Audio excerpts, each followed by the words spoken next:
Olha só, vamos começar na sua área, Duda, falando Vamos? sobre o encontro aí dos brasileiros com o Jake Sullivan, o emissário do Joe Biden aqui para o Uhum. Brasil. Vamos. Olha lá. Começar pela pergunta que a gente fez antes da visita. O que Biden quer de Lula?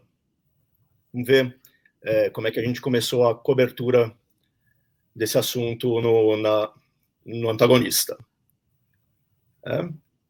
O conselheiro de Segurança Nacional dos Estados Unidos, Jake Sullivan, estará em Brasília nesta segunda para encontro com integrantes do gabinete de transição. O principal item da pauta é a cobrança para que o governo brasileiro condene de forma clara a guerra da Ucrânia e se engaje com os Estados Unidos e parceiros europeus no fornecimento de armas para o regime de Zelensky. A gestão Bolsonaro negou a venda para a Ucrânia de 1.500 veículos blindados Guarani, aviões Super Tucano e lançadores de foguetes Astros da Avibras, além de grande quantidade de armamento. Bom, começa aí essa foi uma coluna do Cláudio Dantas. Daí hoje a gente voltou ao assunto, né? Primeiro observando que o Lula escalou um time para esse encontro. Vamos ver quem foram as pessoas convidadas a participar, né? Vamos ver. Pode subir um pouquinho, por favor. Lula recebeu na manhã dessa segunda o Jake Sullivan, certo? Na pauta, como já dito, estava a questão da Ucrânia, principalmente.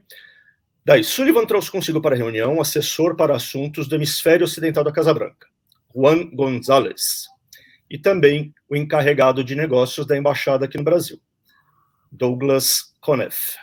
Daí, pelo lado brasileiro, estiveram Jacques Wagner, senador e ex-governador da Bahia, ex-chanceler Celso Amorim e também Fernando Haddad, que hoje está cotado aí para assumir possivelmente o Ministério da Fazenda, né? Está dito aí que o Sullivan também vai se encontrar com o secretário para assuntos estratégicos do atual governo, que é o almirante Flávio Rocha.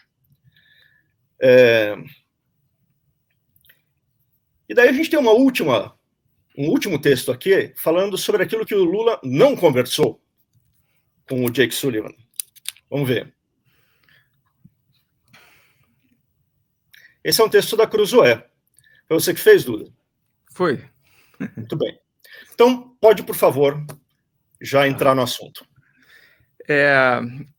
Bom, aí o Celso Amorim, hoje, depois dessa conversa do Sullivan com o Lula, ele atende os jornalistas ali no Centro Cultural Banco do Brasil e responde a uma série de perguntas e diz, então, o que foi conversado.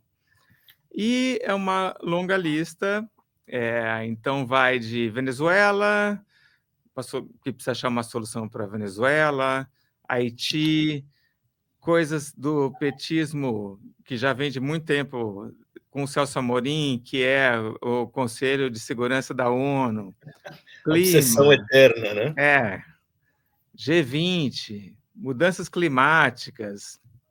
Aí diz lá que fizeram comparações entre o trumpismo e o bolsonarismo, né?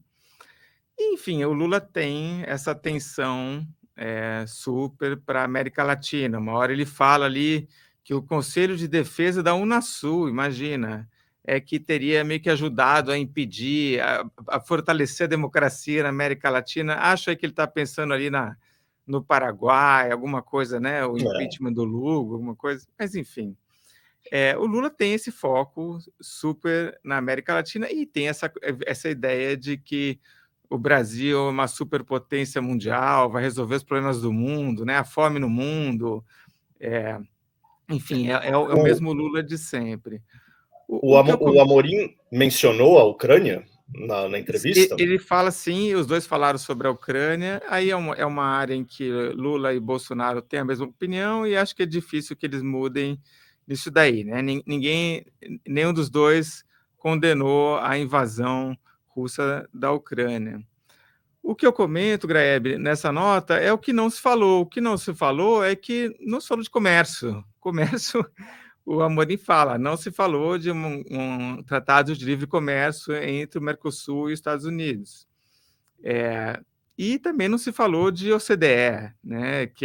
Enfim, esses eram dois assuntos que estavam sempre na pauta do Bolsonaro. Quer dizer, o Lula quer saber dessas coisas da América Latina e de jogar o mundo aí como um grande player mundial, e que é muito diferente. Então, o Bolsonaro, na época do Trump, ele usou muito essas relações pessoais que ele conseguiu lá na Casa Branca, mas sempre tinha esse fim que era aumentar o comércio. Às vezes também se falava de dar visto para os americanos, né, para virem aqui no Brasil, não precisar do visto, facilitar isso. E a entrada na OCDE, esses assuntos realmente sumiram aí da pauta. A gente acusou muito por muito tempo, né, a política internacional, política externa do Bolsonaro de ser ideológica, ser muito pouco pragmática, né? Mas, enfim, quando ele resolveu dar atenção a esses temas mais voltados para o comércio, ele, enfim, acertou, né? Porque são coisas muito mais palpáveis do que essa construção do multilateralismo mundial e tudo mais. Isso, tá bom, faz sentido discutir isso, mas não a ponto de excluir essas pautas que você disse que ficaram fora da conversa, né?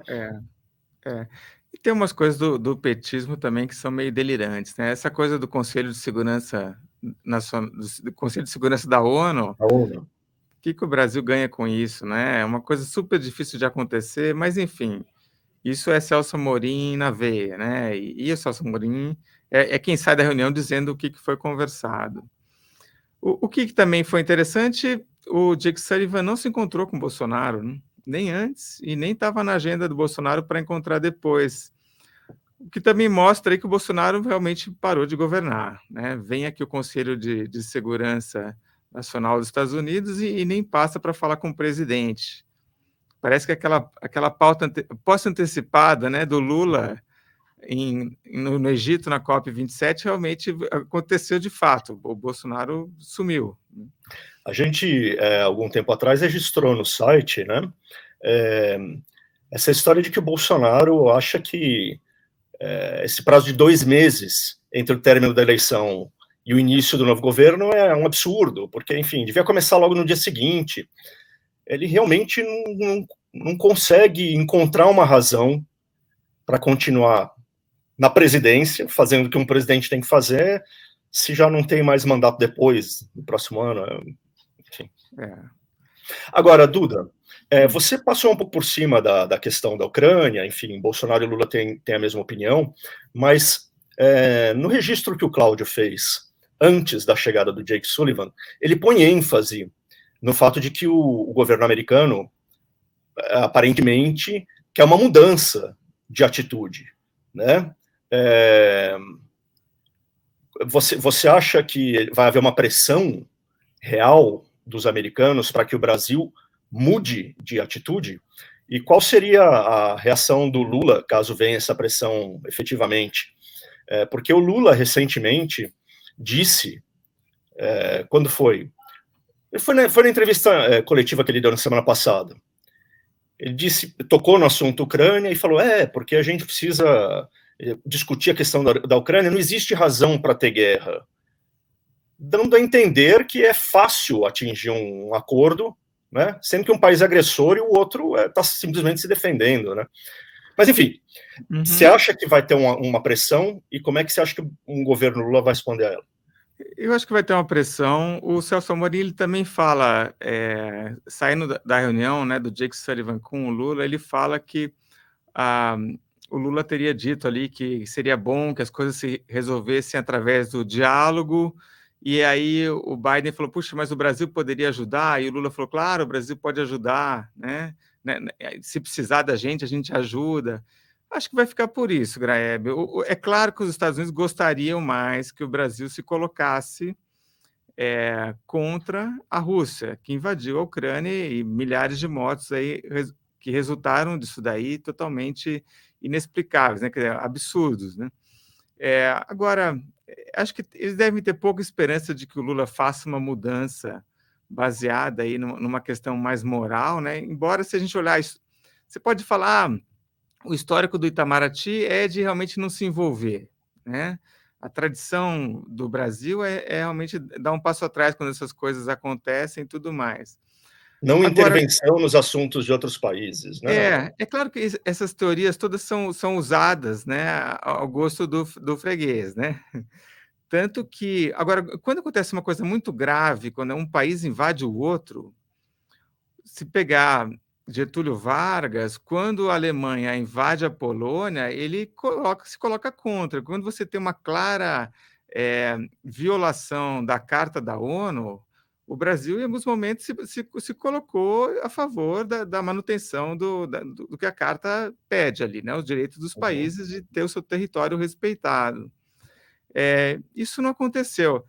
Sinceramente, eu duvido que os Estados Unidos tenham uma esperança de que o Lula mude de opinião nisso daí, né? Agora, apesar de toda essa a empáfia, né, do Lula de se colocar o Brasil no centro do mundo, resolvendo todos os problemas, o Brasil não é tão importante assim e não faz tanta diferença nessa guerra que acontece na Europa, né? Muito bem, é isso. Falou pouco, mas falou bem, como diziam lá em Rio Claro. Tentei ser claro aí.